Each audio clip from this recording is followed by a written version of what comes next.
Hey guys, thank you all for coming. My name is Maya. As Adam said, I'm a Jewish Israeli-American citizen. I'm going to talk to you a little bit about East Jerusalem today, and the reason that I choose East Jerusalem is because, in my opinion, I think that it's one of the most radical examples of the systematic ethnic cleansing that is being done right now in Palestine. I'll start with standing up just for my first two slides because I have maps, and sit back down after. So if we're looking at this map here, the darker side, so this kind of tongue sticking out, if you will, is the green line and is actually West Jerusalem. The areas that are around it is basically East Jerusalem, and up there all the way is Ramallah, and down here is Hebron. I won't find it, but have to take my word on it.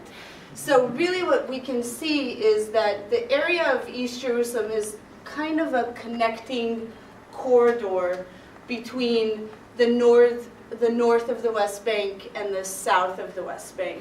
It's important to see this and understand it because we are talking about territorial continuity. It's a big issue, and I'll touch more on it in a couple of minutes. But I just wanted you guys to see this and have a visual of the area that we're talking about. This is a little bit closer up. Right now there are two planned, and they've actually just been approved, two massive construction projects. The first one is Mevaseret Adumim. It's going to be right here in the E1 area.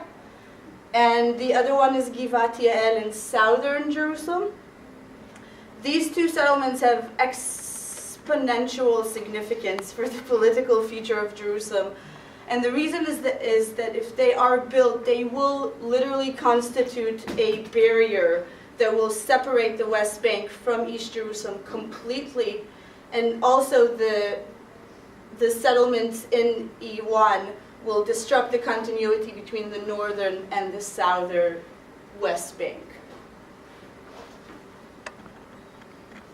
And in this map, the E1 is marked as waiting for approval plans, but those have actually been approved already.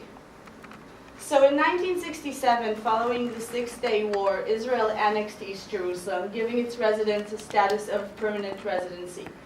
This means that the residents of East Jerusalem are required to pay taxes and are entitled to all rights and services except for voting in the general election. Despite that, in the past 4 decades, Israel governments and the Jerusalem municipality neglected East Jerusalem, bringing living conditions there to an all-time low.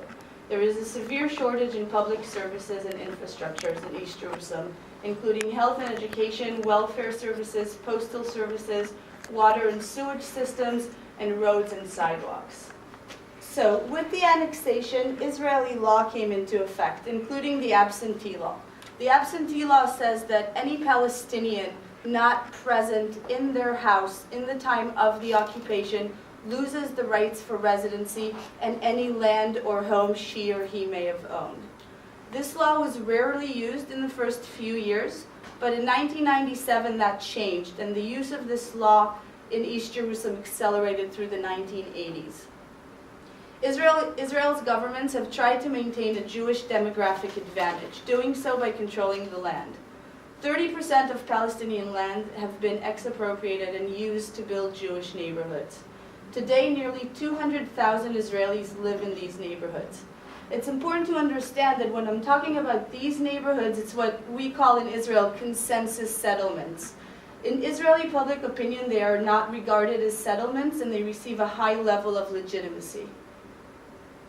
With that said, it is important for me to stress that all of these neighborhoods, Ma'ale Adumim, Gilo, Pisgat Ze'ev, Ramot, and the Givat Tzalfatit are all located outside the Green Line and are indeed illegal settlements according to international law. Another way to promote Israel's agenda is by revoking the permanent residency status. In 1995, an unannounced change of policy added the criteria of having to prove that your center of life is in Jerusalem, or in East Jerusalem. This means that if you have been away from East Jerusalem for a period of several years, may it be for school, for family, for health reasons, you may lose your residency. So think about in the States how everybody goes away for college and leaves or a lot of people leave the place they were born and raised in.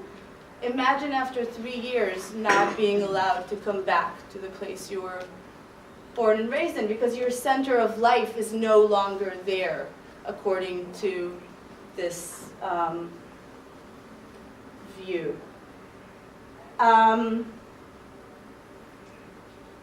So between 1995 and 2000, more than 3,000 Palestinians lost their residency. In March of 2000, then Interior Affairs Minister Mr. Natan Sharansky submitted to the high courts in Israel a signed declaration committing to stop what he called, and this is a quote, the quiet deportation of East Jerusalem residents.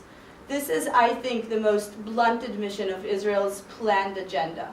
But despite of Sharansky's commitment, the policy does not stop, and in 2008, 4,577 Palestinians lost their residency. When I used to take tours into Silwan, I used to ask my guests to try and forget everything that they think they know about Israel. The myth of Israel is the only democracy in the Middle East and that it has the most moral army in the world. These are concepts that as an Israeli Jew, you take for granted. We grow up believing these sayings as absolute truths. But when you enter East Jerusalem neighborhoods, you see very clearly that the myth of Israel is relevant only if you're an Israeli Jew, or just being Jewish is good enough. What I'm going to try and do in my talk today is try and give you sort of a virtual tour of Silwan, if you will, and of East Jerusalem. I want to try and give you a picture of what life there looks like and what it really means to be living under occupation.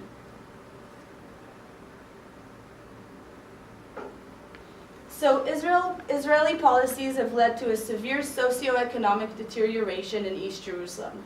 Many Palestinians in East Jerusalem suffer from chronic unemployment or underemployment. Those who work full-time jobs not always receive appropriate conditions, and many must settle for minimum wage or sub-minimum wage salaries. The route of the separation barrier has effectively cut off Palestinian neighborhoods from one another and isolated them from Jerusalem's urban center. Since the wall was built, Israel added checkpoints and a requirement that Palestinians from the West Bank attain permits from the army to cross into the city. East Jerusalem has gone from being a central urban hub that provided services and opportunities to wide portions of the West Bank to a bordered city with extremely limited access. As a result of that, more than 5,000 Palestinian businesses have closed their doors since 1999. For me, what I would like you guys to remember most out of this slide is that right now more than 95,000 Palestinian children are living in ongoing poverty with no housing, education, or food security.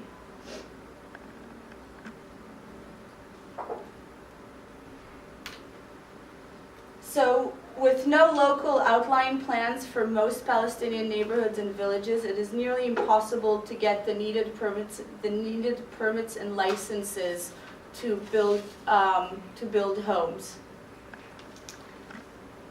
The municipality discriminates against the Palestinian residents of East Jerusalem by enforcing a discriminatory building and planning policy, preventing them from obtaining building permits, basically leaving people with no choice but to build illegally. Palestinians who have tried to go through the bureaucratical nightmare of getting all needed permits usually end up spending thousands of shekels for lawyers, waiting for years to have their case heard, and in the vast majority of requests are denied. So if you want to build your home legally, you can't, not in East Jerusalem anyway. If you want to build it illegally, you risk having your house being demolished. There's just nowhere to grow, and that is, if you will, yet another form of the quiet deportation. And needless to say that in the past 40 years, not one Palestinian neighborhood was built in East Jerusalem. Morad Abu Shafe is a good friend of mine and a member of the El Bustan Popular Committee. That's the local nonpartisan committee in one of the neighborhoods in Silwan. His son started school a couple of years ago, and in the first few weeks of school, Murad's wife noticed that his kid wasn't taking his school books to school. He kept, every morning he would get up and pack his school bag filled with his favorite toys. When his parents asked him why he was doing that, he said he was so scared of his house being demolished when he was in school, he was scared all his toys would get ruined.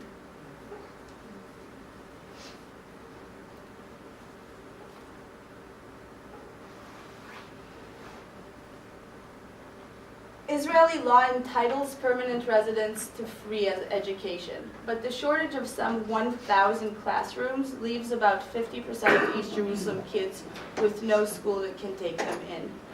This issue of shortage in classrooms has been in Israeli courts for years.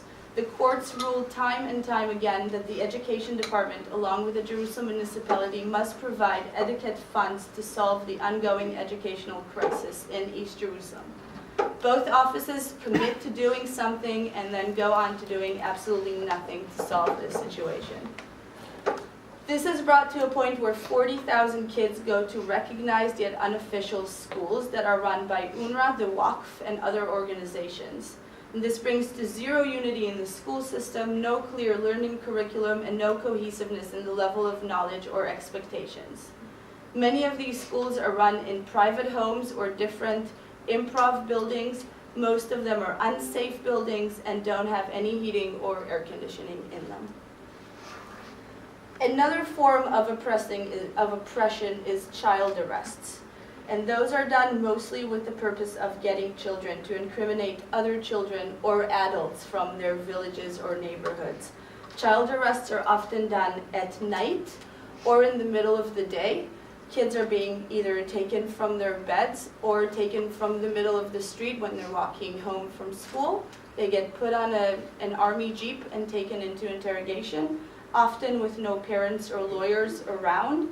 And B'Tselem has documented these methods being used on children as young as 8 years old.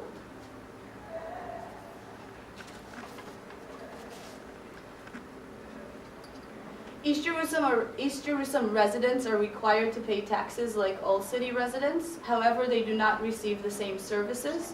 The Jerusalem municipality has constantly failed to invest significant funds into infrastructures and services such as roads, sidewalks, water and sewage systems.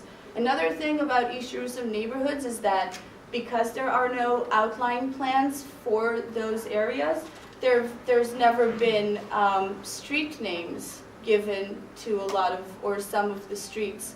So in many neighborhoods, mail often gets just dropped off at a local mosque or a local supermarket and just gets kind of distributed through there.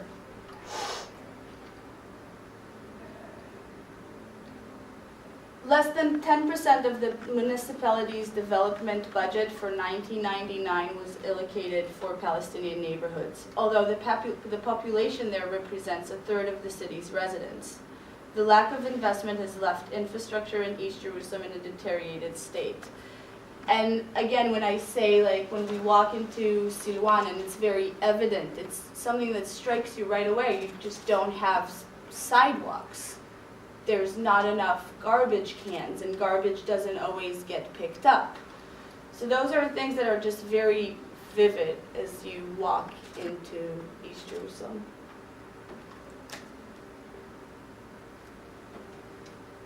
The term settlements in East Jerusalem refers mainly to Jewish constructions in the middle of Palestinian areas.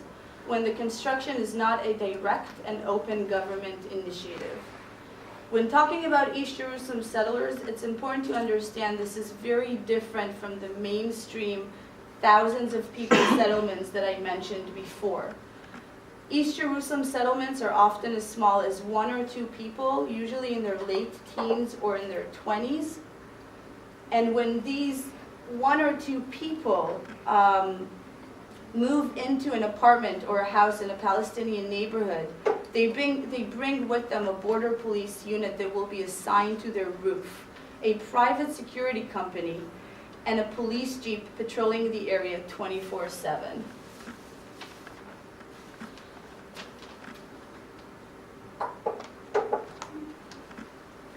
These private security companies are paid for by the Ministry of Housing. These are private security companies. They have no legal authority. It's not entirely clear who gives their orders out and who can fully decide what kind of decision-making these people have or what kind of authority they have when they walk around fully armed in Palestinian neighborhoods. The increased presence of armed men increases the tension in the neighborhood, which times leads to a clash with the border police and with the Jerusalem police, and at times could increase the acts of stone throwing, and as a result increases the amount of child arrests. The rise in numbers of settlers and compounds in East Jerusalem has increased the budget provided by the Housing Ministry from about $2 million in 1991 to about $19 million in 2011. There are a few main settlers groups that are operating in East Jerusalem. They work closely with the Border Patrol and police in the area, and I have personally seen many times where police who were securing demonstration took direct orders from settler leaders. I was in many demonstrations where I could see settlers walking up to the police person who was in charge and literally pointing out specific activists, and by the end of the demonstrations, these specific activists were arrested. The settlers don't hide their religious agenda. They say fairly abruptly that their goal is to settle Jews in East Jerusalem out of religious missionary beliefs. Their main agenda is, again, creating facts on the ground. They want to seize as many houses, apartments, pieces of land as they can, using various legal and questionably legal methods to do so. The Association for Civil Rights in Israel wrote, and this is a quote, "The clear priority the governments of Israel have given ideological settler organizations is something given in a non-normative way that is not consistent with public norms and good government, completely ignoring long-term aspects and interests. So, for an example, the government allocates hundreds of millions of shekels a year to provide these points of Jewish settlements in East Jerusalem with private security service at the expense of Israeli taxpayer rather than through the Israeli police. And although these initiatives are private Israeli governments, the Jerusalem municipality and the JNF has supported them covertly and overtly for many decades now."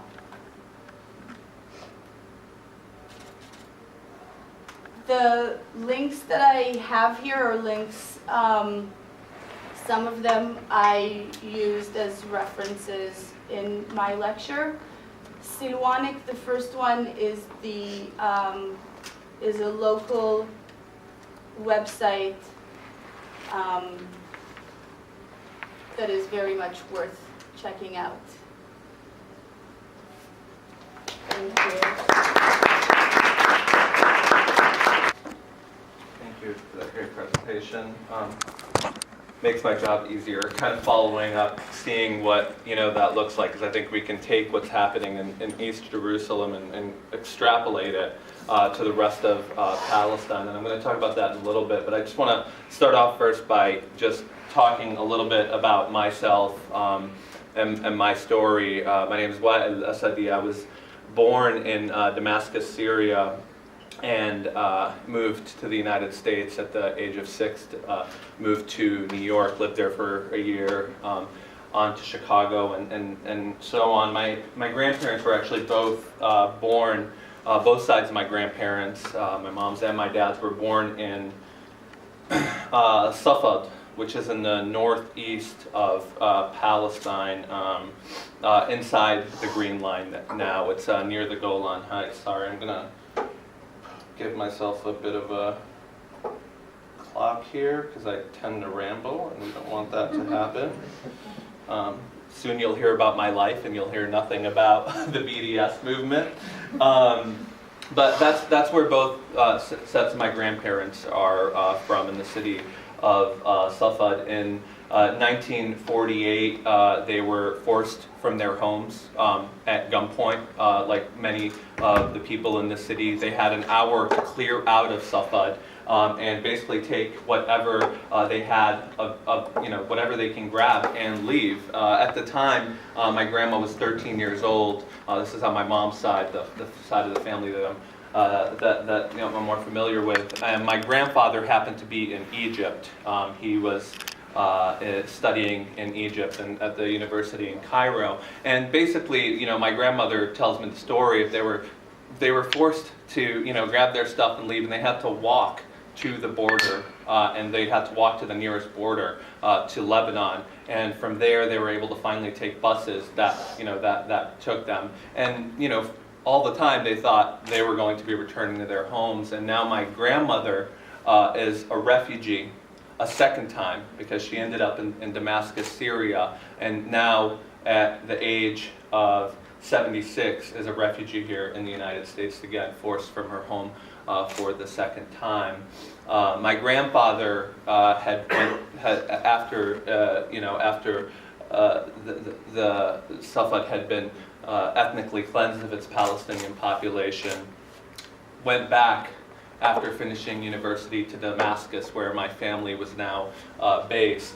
And he came back to Damascus not only to find out, heartbroken because he had no country to go back to, but also to find out that in the process, his mother had gotten sick from tuberculosis, from the conditions, because people don't know that not only were people forced out and had to walk, but there was actually, around the cities like Safed, it was because of inflation, because of what was going on, food was not allowed in, so people actually, have malnutrition. His mom had died in the process, and then his sister had also died. My grandmother in particular her father was a poet, and just a school teacher, and wrote a lot of poetry, and wrote a lot about Palestine, and wrote a lot about his family's home back in Palestine, and what it was like living there, and just kind of reminiscing, trying to remember what it was like. So we grew up on those stories, and my grandmother reading poetry, and literally my grandfather kind of sitting there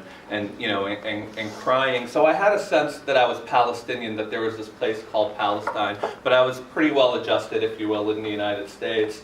I was going to school. I cared a lot more about making friends at that time than anything else, and it really wasn't until September 11th that things really changed for me, and I really began to have to think through what it meant to be an Arab in the United States, because all of a sudden it became very, very uncomfortable. I think there's always been racist images and racist, language of Arabs, just like a lot of minorities here in the United States. But I think for Arabs in particular, September 11th was a time where we really had to.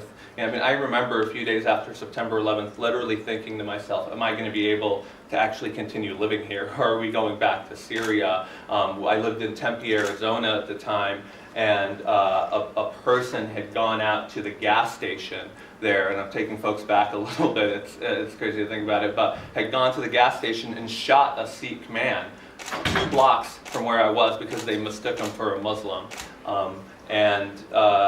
My grandmother had called me, and my uncle who lived in Chicago at the time, and told me there was a march of people who were literally going, forks in hand, to the local mosque to attack their Muslim neighbors, and luckily a lot of people organized in the neighborhood to stop that.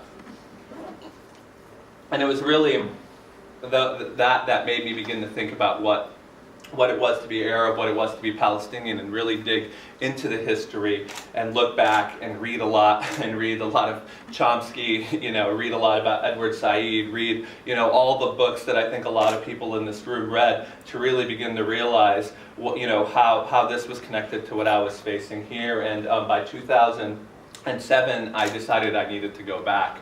I worked for a call center, and I quit the job. I'd saved up for a while, and I went back. I was the first person in my family to be able to go back to Palestine, purely on the fact that I was able to get American citizenship, right? My grandmother is not able to go back. Someone who was born in that country was not able to go back, but I was able to go back because I was able to get U.S. citizenship, because I was able to reject essentially what I was born at least in the passport sense, to be able to get back there. And went back and did some volunteer work in a village called Belain. It's in the West Bank with the Popular Committee there. Their village was, half of their farmland was being taken by the wall, and just learned a lot about what it was like for Palestinians living in the West Bank to be under occupation.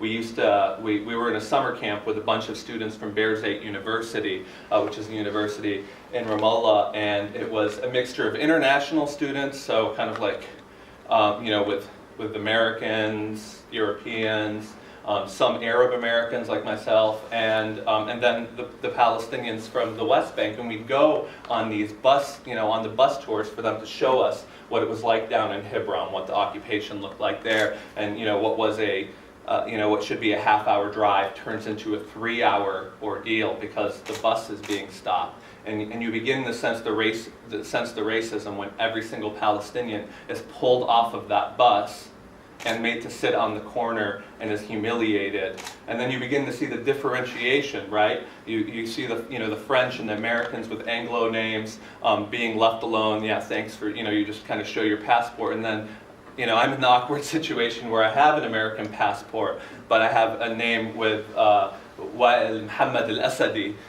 born in Damascus, Syria. That I don't get pulled out and thrown out with them, but I get questioned very, really hard. And it was really those experiences that made me come back and want to take action here. And it really was on the airport on the way back. I had flown out of Ben Gurion Airport in Tel Aviv to come back to the U.S. And I had. And when the guards, as they're letting people through, when the guards see my name and where I'm from, even though I have an American passport, they pull me off to the side and take me into an interrogation room, question me for hours about where my grandfather is from, what were you doing here, yada, yada, yada, and eventually strip search me for me to be able to get on the airplane and leave. And I remember getting back to the United States, right? And I'm like, I'm so glad I'm here, right? I'm so glad I'm home, and I'm expecting that return where, thank you, Mr. El-Assadi, welcome back, to the United States. And it was actually the exact opposite. It was coming back home and being taken into customs for hours, right? And being asked if you were in a training camp, literally questions like that. And that's when you really you understand what it means to be a Palestinian, and what it means that the catastrophe that's befallen the Palestinian people on all the different levels. That's what it meant for me. I'll stop there, and I'll talk a little bit now about what's going on. And I want to try to give kind of a broad overview. I think the first thing that has to be said is what Maya laid out in terms of East Jerusalem. Like I said, can be extrapolated. The situation on the ground for Palestinians right now is worse than it's ever been.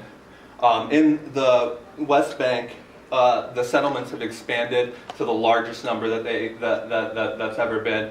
The highest number of settlements we've ever seen. There is literally no more West Bank, right? The reason that map was so confusing is because there are tiny little islands now of regions where Palestinians live that are surrounded by Israeli settlements, that are surrounded by roads that only Israeli Jews can drive on, and the Palestinians are not allowed to drive on those roads, by checkpoints, by a apartheid wall that is twice the size of the Berlin Wall, and that surrounds the Palestinian people, that takes the best farmland out of the West Bank, that just so happens to also coincide to where all the water aquifers are in the West Bank as well. That's the situation in the West Bank. And the policies over the last 20 years in the West Bank have absolutely devastated the population. Just like there's neoliberalism here in the United States that's attacking our public education system, that's privatizing everything, there's neoliberalism in the West Bank. The farmland that Palestinians used to have be able to have some level of economic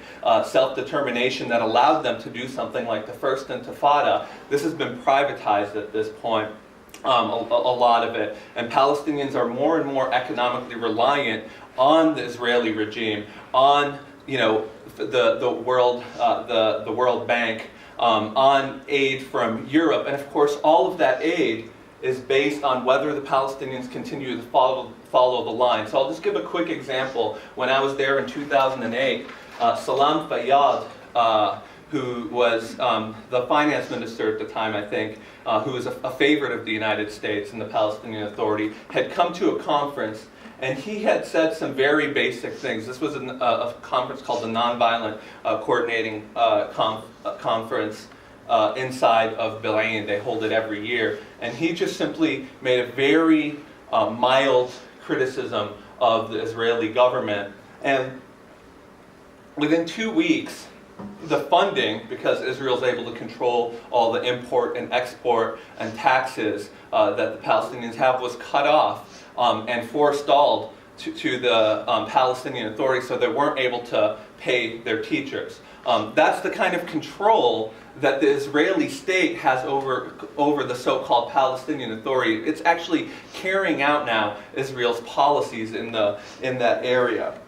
Of course, there's another layer. You hear a lot about the West Bank, right, and the settlements and the occupation there. But a lot of people would like you to stop there, when you're thinking about it. But there's a whole other layer of Palestinians inside the Green Line, the 1948, that were not forced out, but which live as second and third class citizens inside of Israel. And discrimination there is larger and greater than it's ever been. Just like in Jerusalem, it's very difficult to get permits to be able to build houses. Cities like Nazareth inside of Israel, Haifa, the Palestinian neighborhoods, it's very difficult to get any kind of housing. They get much, no post offices in some of these areas. Banks are, all of the basic services that you need are much lower. Palestinians aren't able to get the same level of education, so they live as second-class citizens inside of Israel. And then, of course, we have a real rightward shift inside of Israeli society there, where the racism against Palestinians and against Arabs is absolutely off the walls. And we hear a lot about the racism against Palestinians, literally where mobs of Israelis coming out of soccer games chanting death to Arabs, attacking Arab youth in the streets. But now, of course, racism can't be compartmentalized. It's spread. So you have African asylum seekers inside of Israel who are now suffering that kind of racism inside of the state as well. And then, I'll talk about Palestinian refugees, the other part of Palestinian society. The Palestinian refugees are in a disastrous situation as well. In Egypt, the coup military regime there, which is an ally of Israel, has been using the Palestinians as scapegoats for the violence that's been happening there. In Syria, the Palestinian refugees, in Yarmouk camp, the folks are there's about 500,000 refugees inside of Syria that are Palestinian. 150,000 of them live in an area in Yarmouk camp. It's about a half hour away from where I lived in Syria, where my family lives. And of those 150,000 refugees, only 20,000 are left in that camp. And for those 20,000 that are there, folks have been hearing on the news, literally they're facing things like starvation and so on. So that legacy of the Nakba, in which the Israeli state forced them out of their homes, continues to affect the Palestinians to this day, and where they continue to deny the Palestinians the right to return to their homes. And I'll end with Gaza in terms of what Palestinians are facing, because I'll talk about just my friend Muhammad, who just flew out about a year ago and is going to school in Portland right now. He's getting his master's degree. In Gaza, about 18 hours out of 24 hours of electricity is cut off because of the siege that it's facing. It's been about 3 weeks now. Muhammad tried to call his mother in the morning. He talks to his family all the time, and Skyped over. He gets on Skype, and his sister is walking the laptop over to his mother, and the electricity cuts out. Muhammad's like, okay, I'll try them later. Muhammad's mom passes away later in the day. He's not able to speak to her. And then the worst part is that this is a person who's here on a visa in the United States, going to school, and should be able to go back and visit his family right now in a time of need. He can't even go back and be with his family at the time, even though people in Portland have been willing to fundraise and make sure that we're able to get him a ticket back out there. His dad begged them, don't come back, because if you come back, there's no way for you to be able to, for us to be able to guarantee that you're going to leave again, because Gaza has been turned into a virtual prison for the Palestinian people there. The kind of work and effort he had to put in to be able to leave that spot. And that's just kind of some of the daily things that Palestinians are facing. I don't, with all of that said, it's also at the same time, I think, one of the most hopeful moments I think we've ever seen for the Palestinian people, and a real historic breakthrough for Palestinians. The boycott and divestment sanctions movement has put Israeli apartheid and the Israeli government on the defensive. And what Omar Barghouti, the co-founder of the boycott, divestment, and sanctions movement, is bringing things closer to a tipping point. And boycott, divestment, sanctions, how many folks are familiar with what boycott, divestment, sanctions are? Okay, so a few in the crowd. Very quickly, BDS was a movement by Palestinian civil society calling on people all over the world to boycott, divest, and sanction the State of Israel and its institutions until it follows international law. And there's three main demands of the BDS movement. One, to end the occupation, the military occupation of Palestinian lands and Arab lands. Two is to give full equal rights to the Palestinian citizens of Israel and end any form of discrimination. And then the third is for the Israelis to honor the right of return for Palestinians, which is enshrined under international law and the Geneva Conventions. Those are the three demands of the BDS movement. And there's two reasons why BDS has really begun to change the discourse in this country and really, kind of bring that hope that I'm talking about. The first one is that focus on those three rights has actually changed the narrative. For years, what was put out by the media, by the U.S. political establishment and apologists for Israel, is that what was going on was that this was a war between two people over borders. Right, that there was the Palestinians, there were the Israelis, and they just had this, disagreement over borders, and all you had to do was bring them to the table for them to negotiate, and then things would be better.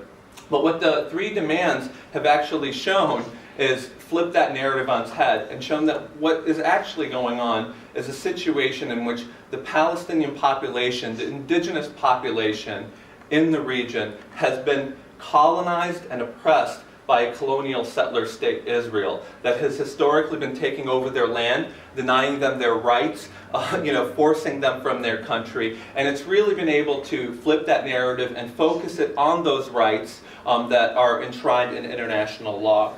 The other way that the BDS movement has really been able to turn things around is that it's been able to really empower everyday people, to be able to go out there and hold their institutions, like their universities, their government, their local municipalities, the corporations, the companies, their grocery stores in their areas, and hold them accountable and say, you have to divest from Israeli products, from Israeli institutions, until they follow international law, that actually we are complicit in that oppression of the Palestinian people, and we have a way in which we can take action, not waiting for politicians to take any action, but for people to actually organize themselves in their schools, in their churches, in their workplaces, and actually begin to demand that we break all ties with Israeli apartheid, from the local grocery store all the way to ending U.S.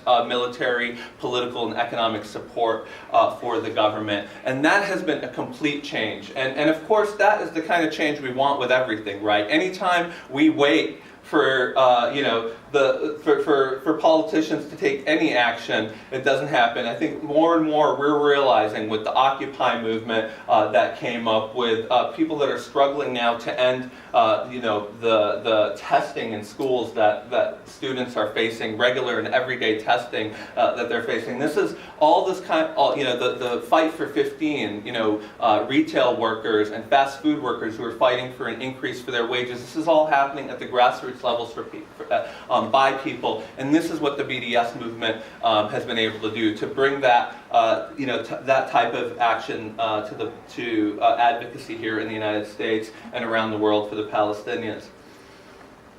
Now, when I used to go around and give talks on BDS just a few years ago, I would have to spend an enormous amount of time explaining to people why BDS was the tactic that we wanted to take, why it was a worthwhile action, why people should take it up. But today it's really a lot easier to see that it's an effective tactic for people to take up. And there's nothing for us that we have to do other than to look at what the response of the Israeli elites have been to the boycott and divestment and sanctions movement. A few years ago, the Roy Institute, which is a kind of strategic think tank in Israel, came out and called boycott, divestment, and sanctions the #1 threat to Israel in the world. They called it a delegitimizing movement. What they don't realize is it's the Israeli policies that are just delegitimizing the state. Right now, if folks pull up Haaretz and read one of the headlines that's on Haaretz, that's kind of like the New York Times of Israel, one of the main articles that are on there is that Benjamin Netanyahu, the Prime Minister of Israel, just had to delay an emergency forum that they're putting together. And the emergency forum is, how do they respond to the boycott and divestment and sanctions movement? That is, he's bringing his cabinet together and all of the military, and political leaders in the state to figure out how to deal with the boycott, divestment, and sanctions movement. And it's obvious that it's not in the dead-end cul-de-sac of the so-called peace process, which has really been a numbifying process for people. But it's in the BDS movement that has the Israeli government worried about their actions. That's the movement that they realize is exposing the actions of the Israeli government and actually putting thousands of people across the world to action and changing the policies of institutions. Of course, that's always been the case, right? It's people have always said it should be. Anybody who's argued, you need to just dialogue and hear from both sides of the process. Of course, it's always been struggle, right? Nobody told the blacks in this country in the South that what they needed to do was to sit down with the racists of the Jim Crow system and discuss how to end Jim Crow with them. It took boycotts, it took sit-ins, it took organizing to force that population to give up its racist and supremacist ideas and to change the laws. And that's the kind of change, that's the kind of organizing we're going to have to see for people to take up, and that people are starting to take up, for us to see a just peace and a just resolution to what the Palestinians are facing. And I think there's really no better there's no better image of how this opening is happening in the mainstream, how people are really beginning to engage with this and see the human rights violations and see that they can take action. And it's really breaking out in the mainstream. Then all over the news today with Scarlett Johansson, was on the front page of NBC, it was on the Huffington Post, the UK Guardian, everybody's Twittering, and everybody is Facebooking about it. And how many folks are familiar with what's going on with Scarlett Johansson? Basically, Scarlett Johansson has been for the last 8 years the representative of Oxfam. It's an organization that goes and provides humanitarian aid throughout the world, and she's been their ambassador. And then basically she also happens to be the spokesperson of SodaStream. SodaStream is an Israeli company that has a factory in a illegal settlement in the West Bank, right? Part of that infrastructure that we're looking at that keeps the Palestinians oppressed. And there's been outcries from human rights activists saying, to Oxfam saying, you can't have your ambassador, for your humanitarian ambassador be, Scarlett Johansson. And the request was that Scarlett Johansson stop doing advertisements for SodaStream. And these silly advertisements about set the bubble free as they keep, as they continue to oppress the Palestinians. And Scarlett Johansson today, from pressure, because Oxfam has a policy about any kind of economic involvement in the illegal settlements in the West Bank. Through that pressure, Scarlett Johansson had to give up her ambassadorship and said, "I won't be an ambassador." Now we could talk at a later time what kind of integrity it takes to give up your post as the ambassador for Oxfam, a humanitarian organization, so you can continue to get paid to do ads for a frickin' soda company that's, oppressing a population in illegal settlements. But the point is that this is all over the news today, and that it's that kind of pressure that, that has brought this about, that she's been forced to resign from that post. And that people are talking about it. If we were talking on the car ride up today, 5 years ago, if someone had stood their ground and said, "No, I'm going to, continue to support this company," they may have been applauded, right? Great, they're sticking up. They're not caving to that anti-Semitic pressure. Today, that is not the case. You have, stories that are actually talking about the occupation, that are talking about the settlements, talking about why this is problematic, and it's all over the news. And that is a huge shift for us. And it's not simply, in the big flashy things like what Scarlett Johansson, with Scarlett Johansson, but it's also work that's happening on a daily basis all around this country.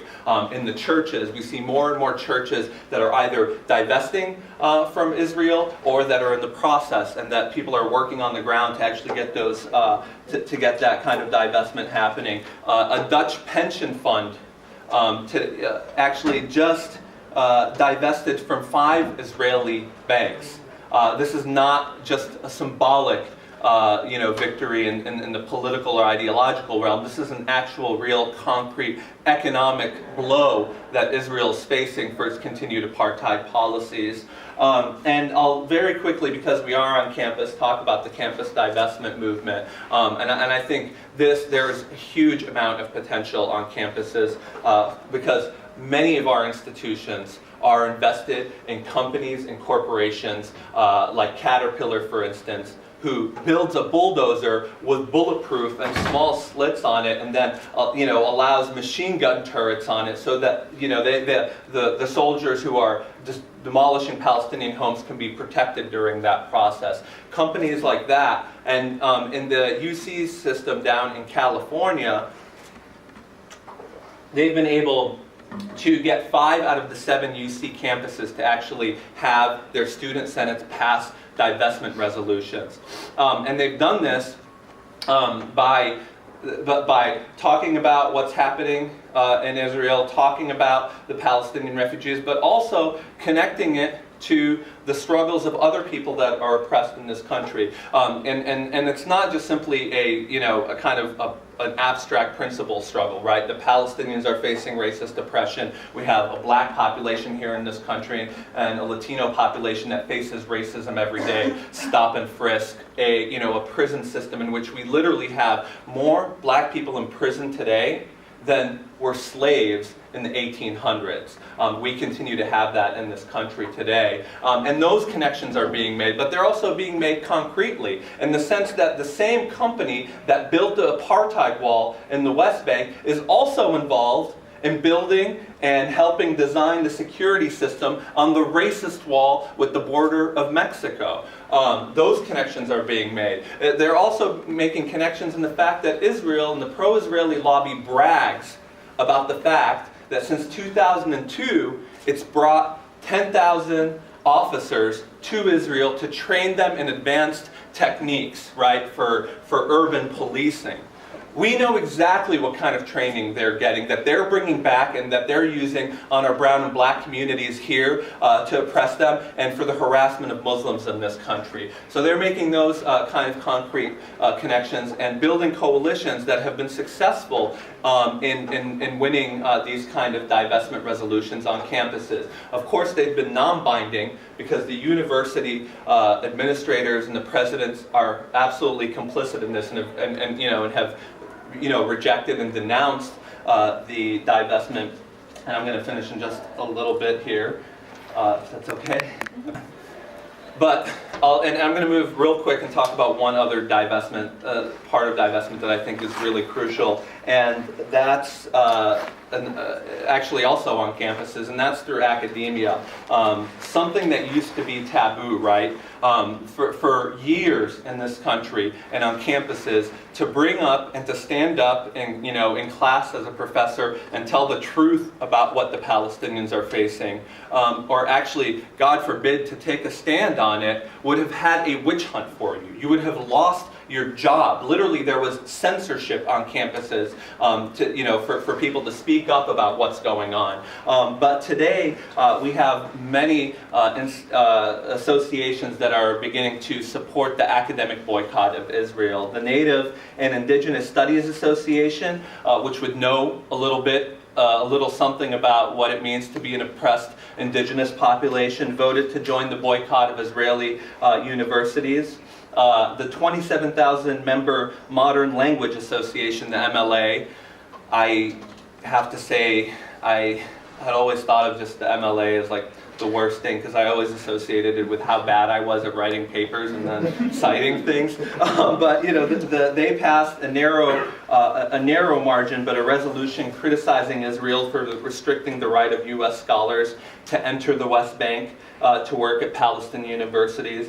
The Asian American Studies has passed a similar resolution, and most importantly, the American Studies Association, with over 4,000 members worldwide, has also passed a resolution boycotting Israeli academic institutions. And like I said, this has been huge. It's really broken a taboo, and it's brought the subject out into the mainstream. It is a huge victory that I think people have to go out and defend. And why do we have to defend it? Because the response by university administrators has been overwhelming. That is, the presidents of the universities, who make hundreds of thousands of dollars and absolutely have no accountability right now to the students, to the faculty. More than 150 university administrators have come out and condemned the vote of the American Studies Association. And their main claim is that this is actually a violation of academic freedom.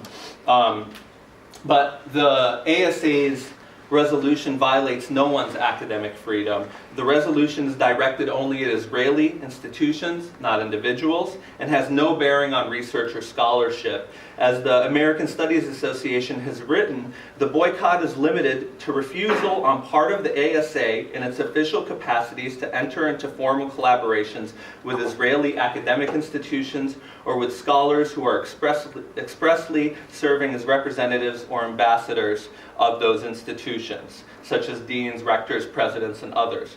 What the resolution does do is it recognizes the role of Israeli universities in discriminating against Palestinians and actively participating in an occupation that has been condemned as illegal by international law.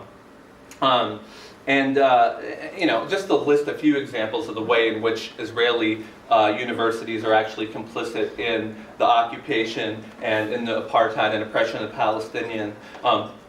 Like the universities here, the universities in Israel are the brain of the oppressive apparatus that exists. That is to say, they do all the research, the psychological research, the demographic research, the weapons development that's necessary to be able to continue to oppress the Palestinians. On top of that, many Israeli universities are actually built on top of ethnically cleansed Palestinian villages, like the Technion University or the Hebrew University. Israeli universities systemically discriminate against Palestinians. While Palestinians make up 20% of the population in Israel, they are less than 10% of the university student body and less than 1% of the staff at Israeli universities. Palestinian applicants are 3 times as likely to be rejected by Israeli academic institutions than Jewish applicants. And of course, we're talking about Palestinian citizens of Israel, say nothing of the Palestinians in the West Bank or in Gaza who can't even move half the time out of their villages and cities. And what's often argued is that the Israeli academic institutions are actually a liberal hub, right? This is the place where you go talk to be able to find to be able to convince Israelis to end their bad policies. But unfortunately, that's not true. Israeli universities have tried to repress and have regularly done so, campus activity perceived as anti-Israeli or pro-Palestinian. So they've outlawed, they've made sure that there are no celebrations of the Nakba or references to the Nakba, the Palestinian catastrophe in 1948, only the pro-independence celebrations. And just to kind of give you a sense of how little freedom people have to criticize Israel at the universities, Israeli historian Ilan Pape, an Israeli historian, was asked by the president of the University of Haifa to resign after he came out in public support of the boycott, divestment, and sanctions movement.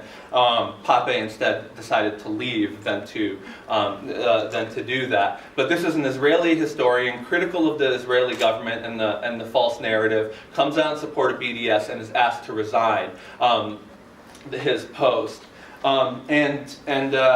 I'm going to skip a little bit because I want to end. Sorry. I've gone a little bit over.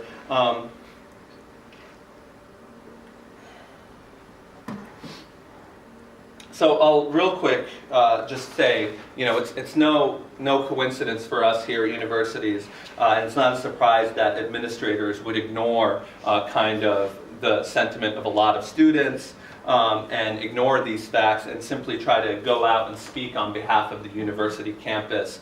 I think here at UW, the president has come out and condemned the ASA at PSU.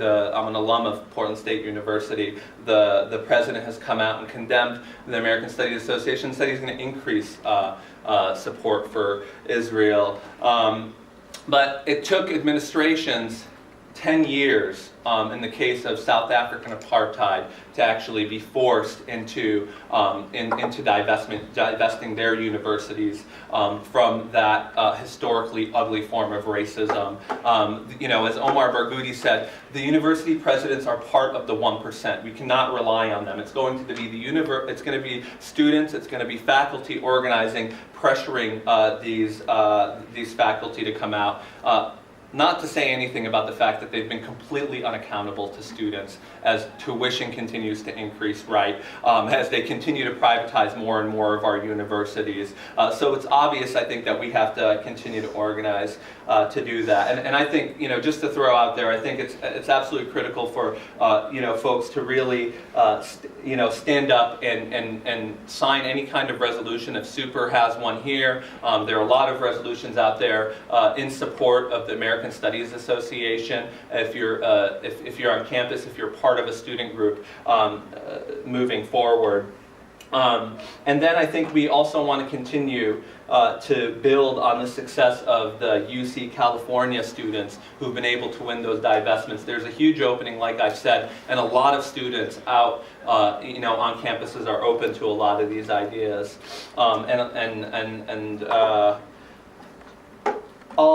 I'll just end there, actually.